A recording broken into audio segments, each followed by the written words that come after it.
All right, Bowling Green and Penn State. We've got the Nittany Lions, 34.5-point home favorites, 48.5 the total. Big win, of course, last week for the Penn State on the road in Morgantown against West Virginia. Just looked like men against boys the more that game went on. It just the West Virginia offense was shut down. That defense looks outstanding again for Penn State. Defense has really not been their issue. Well, other than playing Michigan and Ohio State. That's when the defense has been the issue. But everybody else, that defense has been an elite unit for this Penn State team the last couple of years.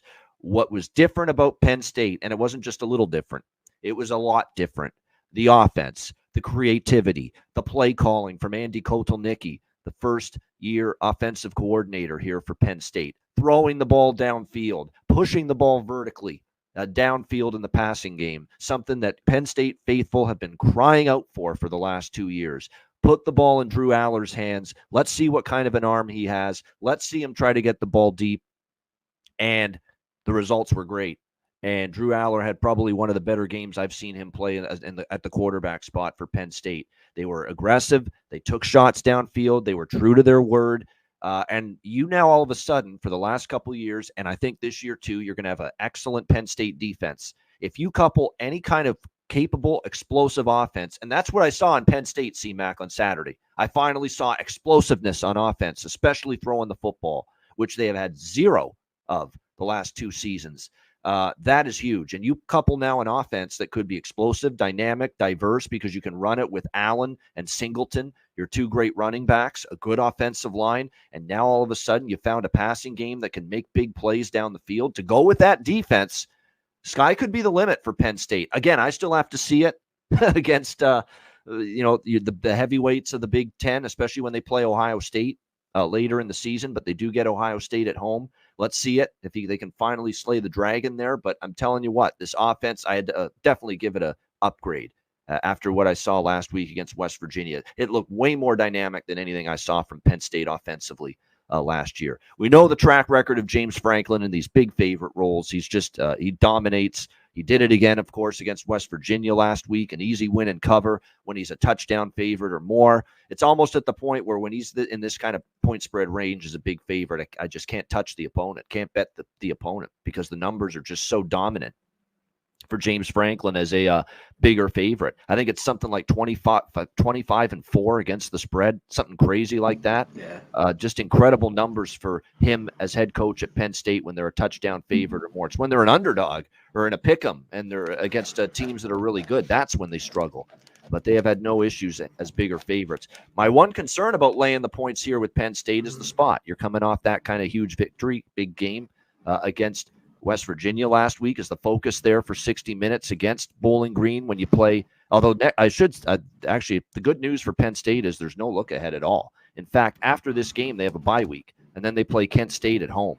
So it's probably a good thing for Penn State backers that, they have nothing on the horizon that's going to take their focus probably away from Bowling Green here. But I like Bowling Green a lot this year as a team. I thought they were damn impressive against Fordham. Fordham's a good FCS program. Beat them 41-17. In their first game.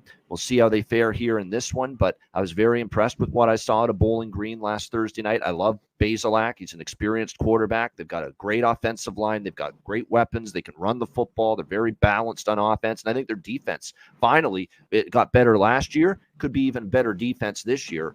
Problem is, you're taking a gigantic step up in class here on the road against Penn State, so it's a stay off from a side perspective for me in this game, but beware that if James Franklin and Penn State are up 31 fourth quarter and they have a chance to get that touchdown to cover the point spread, they will.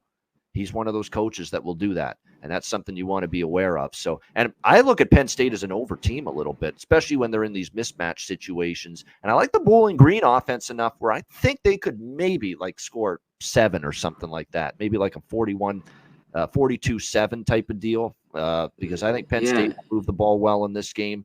So I lean over. I'm not touching the side either way.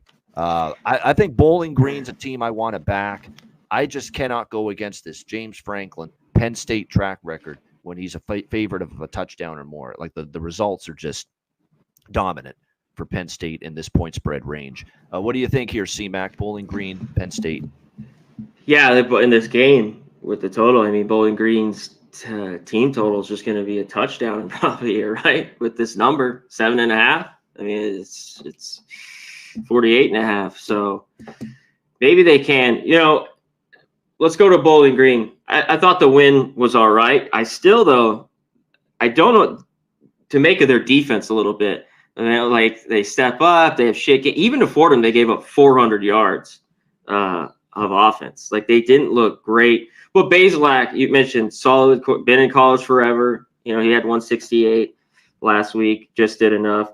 At Penn State, it was a classic spot. They had those great numbers. People thought West Virginia, and we talked about it. It was a wait for me in that one. And then Penn State just goes out. And the one problem, though, their defense was great, but West Virginia was off. The offense was out of sorts. They moved it a little bit, but they lost. I mean, they had 4 fumbles. They lost a couple of them. I mean, turnovers were just killer in that game. But, yeah, they had that huge second quarter where Penn State scored 20. Singleton had a huge game, 120 yards. I think Penn State wins here pretty big. I always try to look for a big dog like this, but they just keep winning, and this seems like the 49, 10 type game. No doubt. It's like I say, Penn State's tough team to bet against when they're in this kind of point spread range. These are the games where usually they roll. It's step up in class games they've had the issues with. All right. Bowling Green's been a better dog too, a little bit. Last year they covered numbers, but yeah, tall task here.